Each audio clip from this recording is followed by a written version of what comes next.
내가 상처 주는 사람이라는 제목으로 하나님의 말씀 전하도록 하겠습니다. 장곡초등학교 5학년 학생인 홍승기 학생이 썼던 시가 인터넷에서 화제가 되었던 적이 있습니다. 그 시를 좀 말씀드리면 이렇게 쓰여 있습니다. 나는 그 애만 보면 무조건 놀린다. 아니면 무조건 때린다. 보통 개구진 남자아이들은 여자아이들을 괴롭히죠. 보통 아이들이 쓸 수 있는 그러한 내용인 것 같습니다. 그리고 이어서 말하기를 그러면 그 애도 나를 때린다 라고 썼습니다. 자기가 먼저 괴롭혔으니까 여자아이도 자신을 똑같이 그렇게 괴롭혔던 모양입니다. 보통 아이들이 쓸 수 있는 내용일 텐데요. 중요한 것은 마지막에 이 남자 초등학생 5학년이 이렇게 이 시를 맺었다는 것입니다. 마지막에 보시면은 그러면 그 애도 나를 때린다. 그럴 때는 아프지가 않다라고 썼습니다. 이 시의 제목은 안 아프다라는 그러한 제목의 시였습니다. 여러분, 이 초등학생 5학년 남자아이가 여자아이가 자기를 때렸었을 때 왜 아프지 않다라고 이야기했던 것일까요? 그 여자아이를 좋아하기 때문이죠. 그래서 이 시는 사랑시로 화제가 되었던 그런 시입니다. 사랑 안 해보셔서 잘 모르시는 것 같은데 사랑하면 아프지 않다는 거죠. 사랑하면 아픔이 덜하다라고 이렇게 시적으로 표현을 한 것입니다. 2004년도에 KBS에서 방영했었던 드라마 가운데 꽃보다 아름다워라는 그러한 제목의 드라마가 있었다고 합니다. 제가 한 2주 전쯤에 이 드라마의 내용을 인터넷에서 찾아보게 되었었는데요. 이 드라마가 보고 싶어서라기보다 책을 읽었었는데 그 책에서 이 드라마에서 나왔었던 대사를 소개해 주셨는데 그 대사가 어찌나 큰 감동이 있었는지 큰 울림이 있었는지 제 기억에서 떠나지를 않는 것입니다. 자, 그 대사가 어떠한 내용이냐면요. 말씀드리면은 살면서 내가 상처 주는 사람은 남이 아니라 내가 사랑하는 사람이다 라는 그러한 대사의 글이었습니다. 저는 2주 동안 이 글이 제 머릿속에서 떠나지를 않았었는데요. 여러분 생각해보면 우리가 모르는 사람한테 막 화를 항상 내면서 상처 주는 말을 하지는 않죠. 가끔 모르겠지만 우리가 상처 주는 사람은 어떠한 사람이냐면 우리의 가장 가까운 가족임을 나타내주는 그러한 글이었습니다. 아이러니하지 않습니까, 여러분? 우리가 가장 사랑하는 가족에게 가장 많은 상처를 주며 살아가는 사람이 바로 저와 여러분들이다라고 이야기를 해주는 것입니다. 가족이니까 그렇게 말해도 되는 줄 알았다라는 그러한 제목의 책이 있습니다. 이 책의 원제는 무엇이냐면요. I only say this because I love you 라고 되어 있는데요. 내가 너를 사랑하기 때문에 나는 단지 이렇게 말한다 라는 그러한 제목입니다. 왜 우리가 가족에게 상처 주는 말을 하는가 봤더니 다 사랑하는 이유 때문이라는 겁니다. 사랑해서 상처를 준다라는 것이죠. 우리가 가족을 사랑한다는 그 이유와 그 명목 때문에 우리도 모르게 우리의 가족에게 많은 상처를 주면서 살아가는 것이 연약한 저희의 모습이라는 것입니다. 여러분, 부모와 자녀와 부모 사이에서 여러분 그렇다면 누구의 사랑이 누가 더 누구를 더 사랑하겠습니까? 부모가 자녀를 더 사랑하겠습니까? 자녀가 부모를 더 사랑하겠습니까? 당연히 부모가 자녀를 더 사랑하겠죠. 자, 그렇다고 한다면 앞서서 그 초등학생이 썼었던 안 아프다라는 그 시와 적용해 보면요. 부모가 자녀를 너무 사랑하기 때문에 때론 자녀가 부모에게 상처를 주면 부모는 자신의 그 사랑하는 자녀로 인하여서 상처를 조금 받아도 덜 아프겠죠. 안 아픈 부모들이 많이 있을 것입니다. 자, 그런데 자녀는 어떨 것이라고 생각하십니까?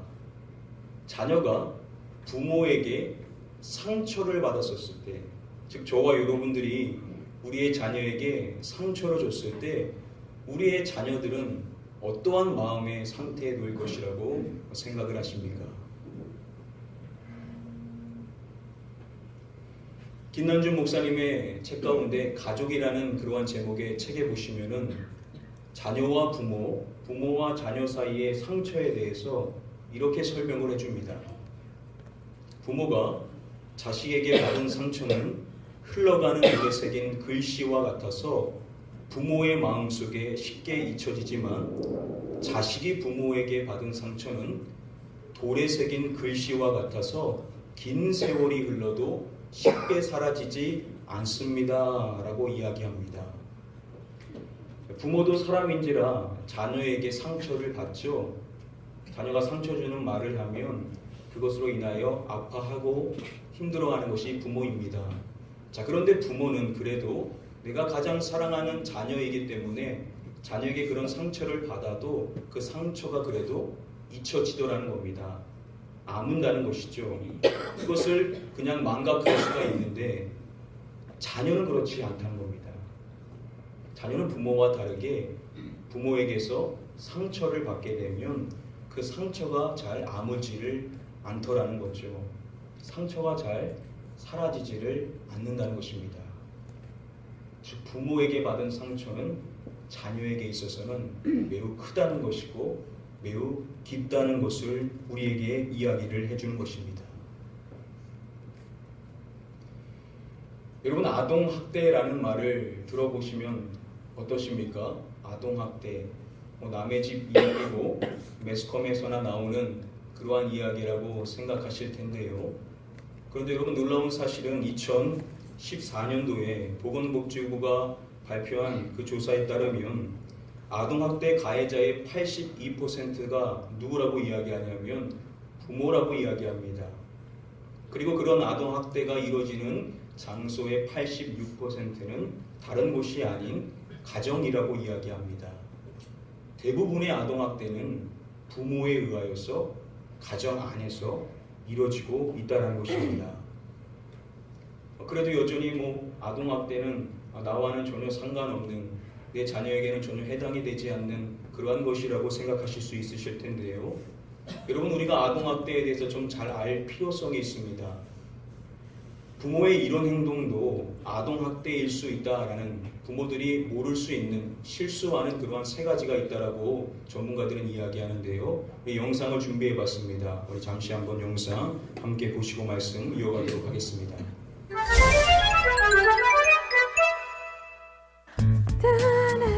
대현아, 밥 먹자.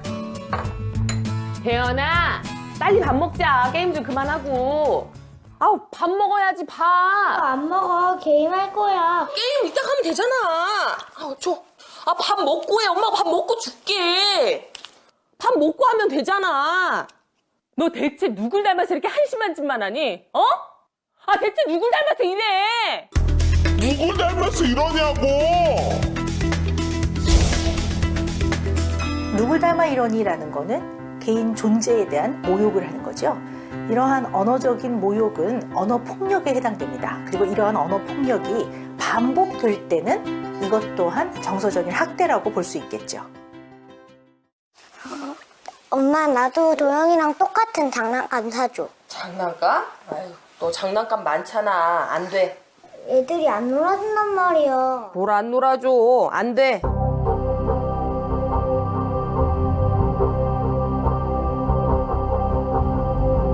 너 지금 뭐 하는 거야? 어? 너 어디 엄마 지갑에 손을 대? 어? 엄마 그렇게 가르쳤어? 나도 장난감 사고 싶은데. 그런다고 엄마 돈을 이렇게 훔치면 되냐고. 너 엄마는 돈 훔치는 아들은 필요가 없어. 뭔 말인지 알아? 나가.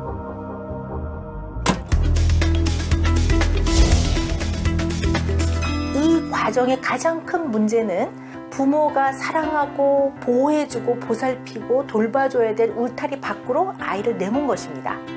아이는 이럴 때 부모에게 거절당한 느낌이 들고 내가 때에 따라서는 버림을 받을 수도 있구나. 정서적으로 심하게 고립되어지고 힘들어질 수 있습니다. 일종의 정서적 폭력이고 이런 것들이 반복이 되면 이건 역시 학대라고 볼 수 있습니다.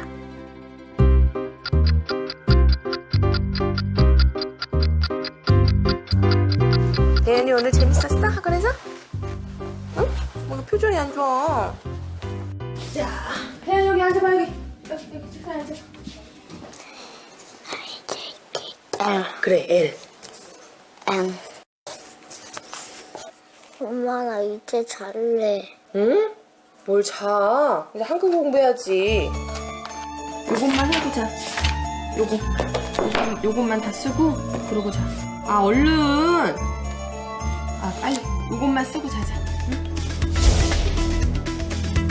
과도한 교육 또는 이 교육 때문에 아이들 성장에 가장 필요한 음식의 섭취와 휴식과 놀이와 수면에 영향을 받는다면 이 과도한 교육 역시 아이들에게 정서적 폭력이 될 수 있고 이 폭력에 자주 노출된다면 이건 역시 학대라고 볼 수 있습니다. 여러분 어떠십니까? 이 세 가지 봤었을 때 여러분들이 지난날에 자녀에게 했었던 행위와 또 그 말들을 되짚어 보시면은 이러한 말과 행동을 하신 적이 있으실 것입니다.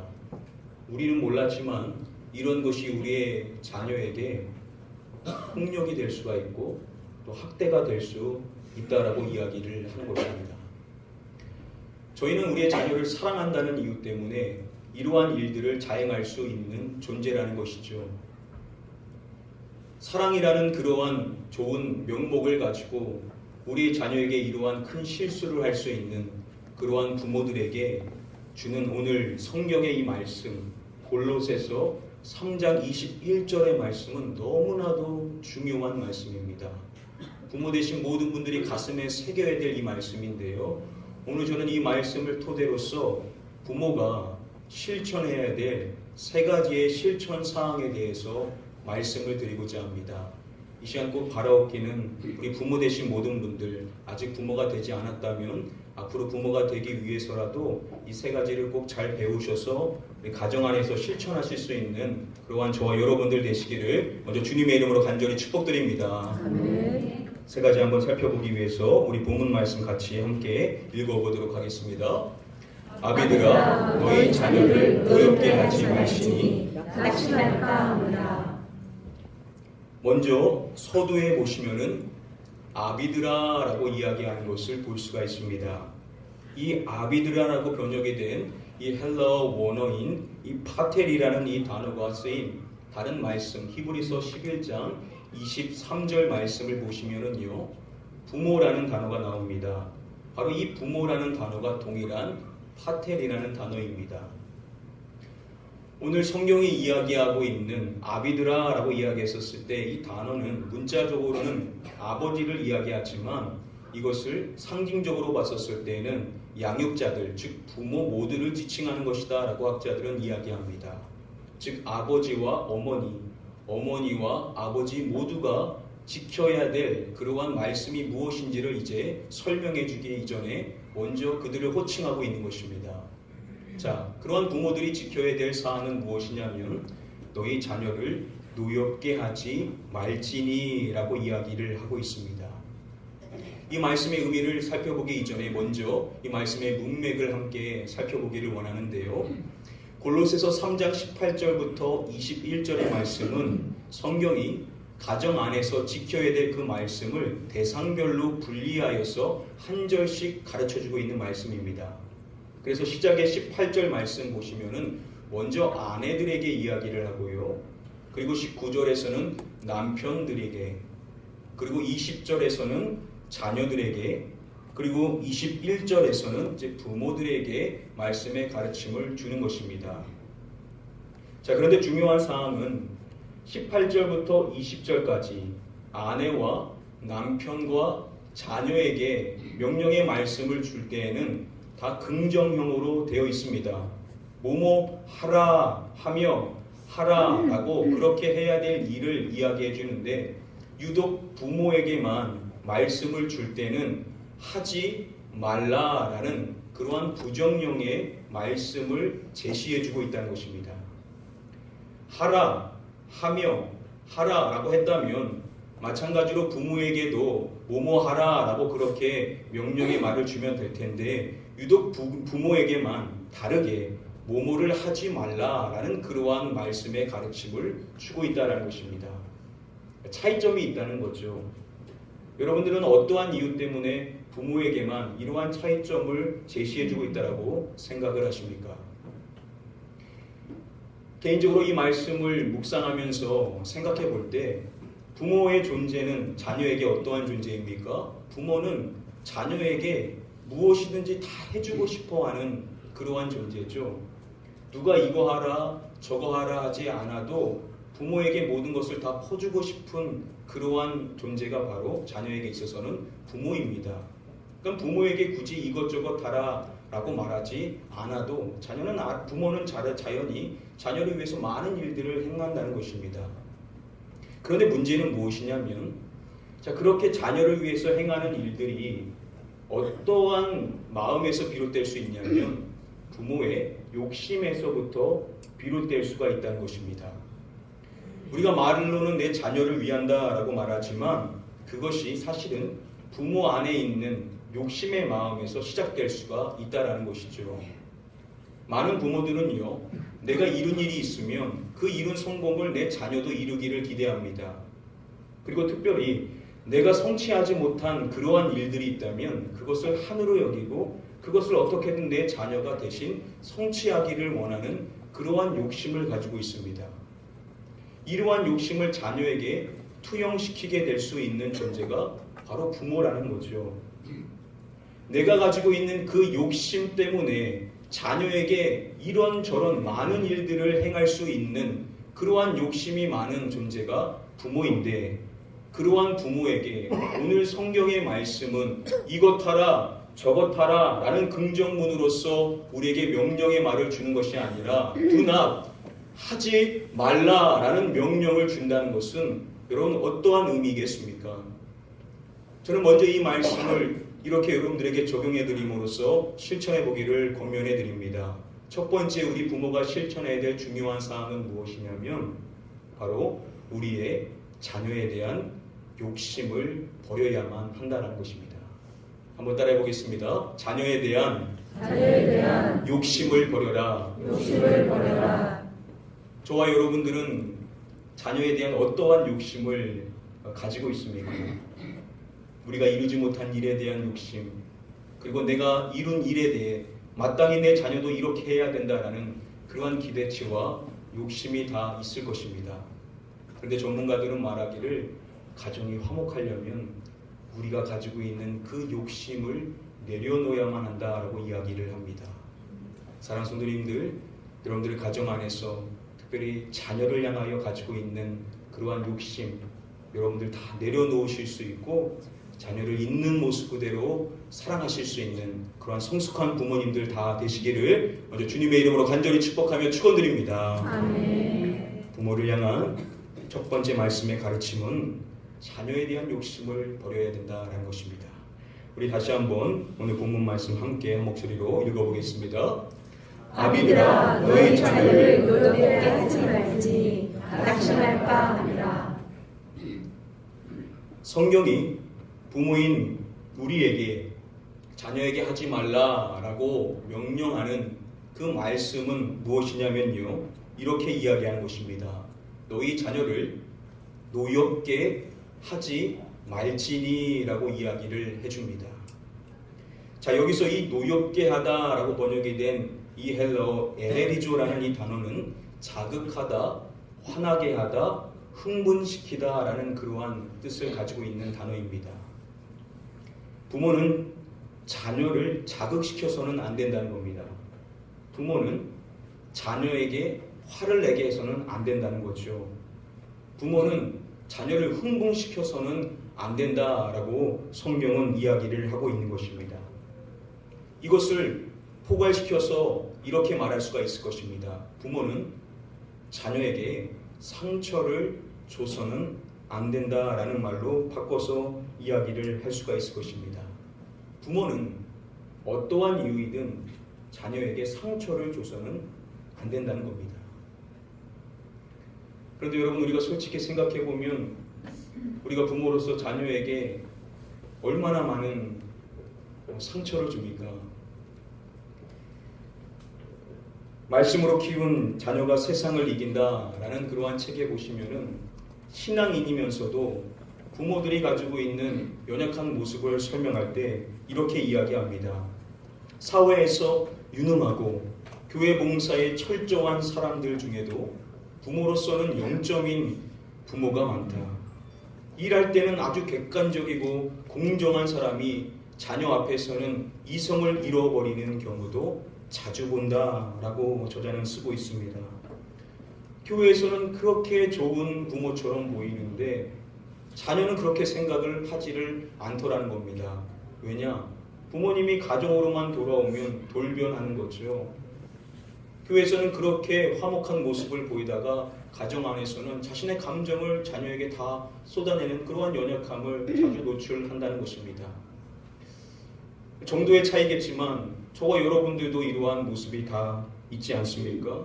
이런 것이 우리 자녀에게 상처가 된다는 것이죠. 또한 우리가 우리의 자녀에게 직접적으로 말하는 이러한 상처의 말과 감정의 표현뿐만 아니라 다른 이유 때문에도 우리의 자녀들은 상처를 받습니다. 그 가운데 자녀들을 화나게 하는 부모들의 잘못된 행동 9가지가 있습니다. 이 9가지 다 말씀드리면 여러분들이 너무 찔릴 것 같아서 그냥 첫 번째 가장 중요하다고 제시하는 한 가지만 말씀드리면은 첫 번째 부모가 자녀를 화나게 하는 행동은 무엇이냐면 바로 부부 불화라고 이야기를 해줍니다. 우리가 우리 자녀에게 막 거친 말들을 내뱉는 것이 아니라 하더라도 직접적으로 감정을 자녀에게 표출시키지 않았어도 부부 사이가 화목하지 않고 갈등이 있고 냉랭한 분위기 속에 있다고 한다면 자녀는 그거로 인하여서 상처를 받는 연약한 존재다라고 설명을 해줍니다. 이런 점을 교류해 보면요, 참 부모인 저와 여러분들의 마음이 결코 편치 않으실 것입니다. 왜냐하면 지난날 돌아보면 우리 자녀들에게 준 상처가 너무나 많다라는 것이죠. 성경은 분명 자녀에게 상처를 주서는 안 된다라고 이야기를 하는데 현실에 봤었을 때 우리는 너무나도 많은 상처를 우리의 자녀에게 안겨주고 있다는 것입니다. 자, 그렇다고 한다면 성경은 상처를 주지 말라라고 이야기하는데 현재 이미 우리가 우리의 자녀에게 알게 모르게 많은 상처를 줬다라고 한다면 그렇다면 우리는 무엇을 실천해야만 할까요? 저는 여러분들에게 두 번째 실천사항을 이렇게 제시해드리고 싶습니다. 우리가 우리 자녀를 위해서 꼭 실천해야 될 두 번째 사항은 자녀에게 미안하다고 용서를 구하라는 것입니다. 한번 따라해 보겠습니다. 자녀에게 미안하다고 용서를 구하라. 미안하다고 용서를 구하라. 여러분, 부모인 우리는 이미 다 지난 일이라고 그 상처를 다 잊어버렸습니다. 그런데 자녀는 그렇지 않다라는 거죠. 여러분, 자녀는 부모에게 받은 그 상처 언제 어디서 어떠한 표정으로 자신이 그러한 상처를 받았었는지를 잊지 않고 기억을 하고 있습니다. 그러한 우리의 자녀를 생각할 때 우리가 그냥 넘어가서는 안 된다는 거죠. 우리는 우리의 자녀를 인격체로서 존중한다고 한다면 우리의 자녀에게 용서를 구할 수 있는 성숙한 부모가 되어야만 될 줄 믿습니다. 아멘. 미국의 사회학자이자 심리학자인 알피코는요, 자신의 책에서 이렇게 고백을 했습니다. 최소한 한 달에 2번은 자녀에게 반드시 사과하라. 왜 한 달에 2번일까 모르겠다. 내게는 그만큼이 적절해 보인다 라고 그는 썼습니다. 알게 모르게 우리가 자녀에게 많은 상처를 주는 그러한 존재이기 때문에 우리는 주기적으로 자녀에게 용서를 구해야 한다는 것입니다. 어떠한 정확한 계기와 어떠한 정확한 사건이 없다 하더라도 우리의 언어 체계 안에서 자녀를 위하여서 꼭 해줘야 될 말이 무엇이냐면 바로 미안하다는 말입니다. 이것이 바로 사랑의 언어 가운데 하나이기 때문에 우리는 우리의 자녀에게 정확한 사건이 있다고 한다면 그것을 짚어서 이야기해야 되고, 그것이 혹 없다 하더라도 주기적으로 우리의 자녀에게 아빠가 미안하다, 엄마가 미안하다, 본의 아니게 너에게 상처를 줬구나. 이러한 내 자신의 실수를 시인하고 우리 자녀에게 용서를 구한다면 우리의 자녀는 중요한 것을 배웁니다. 아, 성숙한 사람은 자신의 실수를 인정할 줄 알고 용서를 구하는 거구나 라는 것을 부모를 통해서 배우게 되면 자녀는 사회생활을 할 때 자신도 남에게 용서를 구할 줄 알고 또 용서도 받아줄 줄 아는 그런 성숙한 자녀가 될 수 있다는 사실을 우리는 깨닫고 우리는 우리의 자녀에게 용서를 구할 줄 아는 그러한 지혜로운 부모가 되어야만 될 줄 믿습니다. 두 번째는 우리의 자녀에게 미안하다는 용서의 말을 건네야 된다라는 것이 두 번째 실천 사항입니다. 우리 다시 한번 오늘 본문 말씀 마지막으로 읽어보도록 하겠습니다. 아비들아, 너희 자녀를 노엽게 하지 말지니 낙심할까 하노라. 부모에게 자녀를 노엽게 하지 말라라고 이야기를 합니다. 자, 그리고 나서 중요한 것은 왜 이러한 일을 행해야 되는지 그 목적과 그 이유를 밝혀주는 말씀으로서 이 본문 말씀이 끝나게 됩니다. 그것을 이렇게 설명해 주죠. 낙심할까 함이라 라고 이야기를 해줍니다. 우리가 우리의 자녀를 노엽게 하지 말아야 되는 그 이유는 무엇이냐면 그렇게 하면 우리의 자녀가 낙심할 수가 있기 때문이라는 것입니다. 핵심은 무엇이냐면 우리의 자녀는 절대 낙심해서는 안 된다는 겁니다. 부모가 꼭 명심해야 될 중요한 사항은 무엇이냐면 어떠한 이유에든 자녀는 낙심하는 자녀가 되서지 않도록 우리는 주의하고 이 일에 힘을 기울이는 그러한 부모가 되어야 된다라고 이야기를 해주는 것입니다. 자, 여기서 이 낙심하다라는 이러한 헬라어 원어인 아디메오라는 이 단어는 카리스 종합주석에 따르면 전쟁 용어로서 도저히 대적할 수 없는 적군이 밀려올 때 상대가 되지 않는 것을 비관하며 낙심하고 실망하는 심리적인 상태를 표현하는 단어다라고 이야기를 해줍니다. 자, 무슨 이야기입니까? 자녀가 낙심했다라는 것은 패배주의 의식에 사로잡혀 있어서 나는 안 돼, 나는 할 수 없어 라는 그러한 심리 상태에 빠져 있게 되는 것을 이야기합니다. 자녀가 절대 그래서는 안 된다는 것이죠. 바꿔서 말하면, 긍정적으로 이 말을 바꿔서 말한다면 부모는 자녀가 낙심하지 않는 패배주의 의식에 사로잡혀 있는 자녀가 아니라 무엇이든지 자신이 감당할 수 있다라는 그러한 용기와 자신감을 가질 수 있는 그러한 자녀가 될 수 있도록 우리의 자녀를 양육해야 된다라고 또한 말씀해 주고 있는 것입니다. 그래서 이 말씀을 저는 이렇게 여러분들에게 적용해 드리고 싶습니다. 부모가 실천해야 될 세 번째 중요한 실천 사항은 무엇이냐면 저와 여러분들은 우리의 자녀에게 무엇을 심어줘야 되냐면 용기를 심어줘야 된다는 것입니다. 한번 따라해 보겠습니다. 자녀에게 용기를 심어주라. 문화체육관광부에서 시상하는 예술가의 장한 어머니 상이 있습니다. 2015년도에 이 사상을 수상했었던 어머니들이 했었던 그 인터뷰의 그 내용들을 보시면은요, 이분들 모두가 자녀를 양육할 때 꼭 했었던 공통적인 일이 있었습니다. 그 일은 무엇이냐면 자녀들의 인생에 고비가 찾아올 때마다 자녀에게 꿈과 용기를 심어줬다라고 합니다.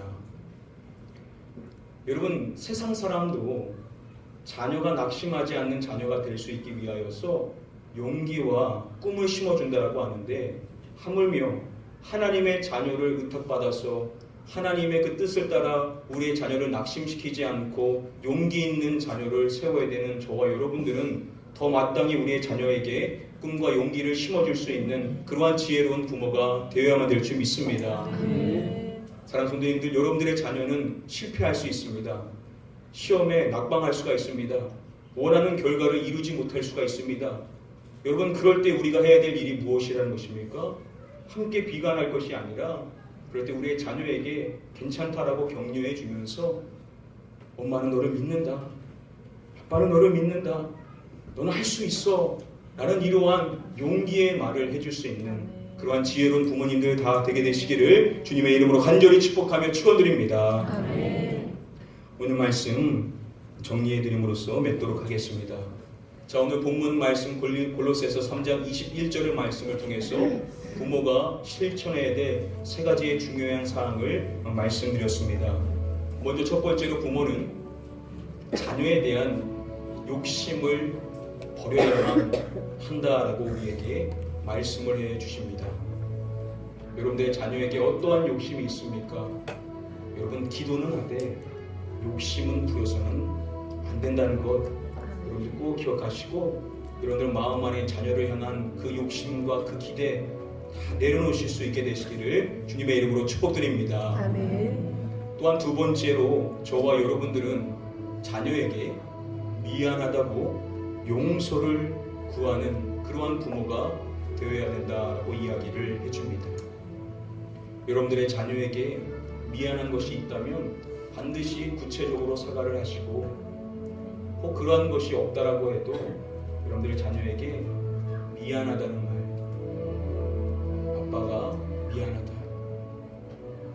엄마가 미안하다, 이러한 성숙한 부모의 사랑의 언어를 쓰실 수 있는 그러한 저와 여러분들 되시기를 주님의 이름으로 축복드립니다.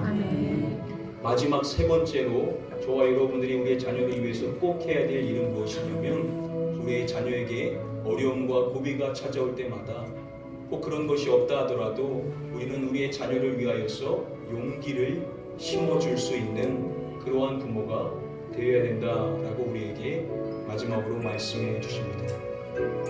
자, 이 세 가지 우리가 평생을 살아가면서 꼭 실천해야 될 중요한 사항인데요. 그 가운데 우선되어야 될 일이 있다면, 급한 일이 있다고 한다면 바로 두 번째라고 생각을 합니다. 우리가 다른 것도 중요하지만 자녀와 부모와의 관계가 회복되기 위해서 그 관계가 좋은 것 같지만 막혀있는 그 막이 있다고 한다면 그것은 바로 풀지 못한 그러한 용서하지 못한 마음이 있기 때문일 텐데요. 여러분들의 자녀에게 꼭 여러분들 가정에 돌아가셔서 여러분들 자녀가 타지에 있다고 한다면 꼭 전화하셔서 어색하더라도 자녀에게 미안하다고, 엄마도 아빠도 처음 부모로 인생을 산 것이고 한 번 부모 인생 사는 거다 보니까 몰랐다고, 미안하다고 여러분들 자녀들에게 꼭 용서를 구하실 수 있는 그러한 저와 여러분들 되시기를 주님의 이름으로 축복드립니다. 한 가지만 말씀드리고 말씀 맺도록 하겠습니다. 한국의 대표 지성으로 손꼽히는 이효련 전 문화부 장관의 책 가운데 이러한 제목의 책이 있습니다. 딸에게 보내는 굿나잇 키스라는 책이 있습니다. 아시는 것처럼 2015년도에 암투병 끝에 먼저 세상을 떠난 이민아 목사님의 그 딸을 추모하면서 자신의 사랑하는 그 딸에게 쓰는 그러한 내용의 글입니다. 이효령 전 문화부 장관은 한 인터뷰에서 이렇게 고백을 했습니다. 딸이 이혼하고 빈방에 홀로 앉아있을 때, 제 아이를 잃고 주저앉아있을 때, 병에 걸려 고통받을 때도 그때 그 바다에서처럼 나는 딸 곁에 없었다. 눈물과 모래로 범벅이 되어 있던 딸의 작은 손가락에 입을 맞추며 미안하다고 말하고 싶다. 아이가 살아서 돌아온다면 내가 다 잘해줄 텐데 죽고 나서 후회했어요. 책을 통해서 이런 후회를 아버지들이 겪지 않도록 해주고 싶어요. 제 솔직한 고백과 참회가 아버지와 딸을 화해하게 한다면 얼마나 좋을까요? 사랑하는 성도님들, 자녀에게 미안한 것이 있다면 뒤늦은 후회가 되지 않도록 용기를 내셔서 자녀에게 미안하다고 용서를 구하실 수 있는 그러한 이 자리에 있는 모든 부모님들 다 되게 되시기를 마지막으로 주님의 이름으로 간절히 축복하며 축원드립니다. 이 시간에 같이 기도하겠습니다. 이 시간 기도할 때 우리의 자녀를 기억하면서 한번 기도하겠습니다. 부모로서 자녀에게 주는 것이 많은 것 같지만 성령이 주는 말씀의 가르침을 지키지 못했었던 우리의 지난날의 연약한 모습 주님 앞에 고백하며 상처 준 부모로서, 자녀를 낙심시킨 부모로서, 자녀를 누욕게 했었던 부모로서 잘못한 것이 너무나 많이 있습니다. 하나님 용서하여 주시고, 특별히 내 자녀가 상처받은 것 있다면 주님 용기를 내어서 내 자녀에게 미안하다고 용서를 구하고 하나님의 사랑으로 그 자녀를 다시금 바라보며 욕심을 내려놓고 기대하기보다는 있는 모두 그대로 용납하고 격려해주고 용기를 심어줄 수 있는 그러한 부모가 되게 해달라고, 우리 자녀를 위해서 또 내 자신을 위해서 우리 같이 한번 기도하도록 하겠습니다. 기도합니다. 아버지 하나님,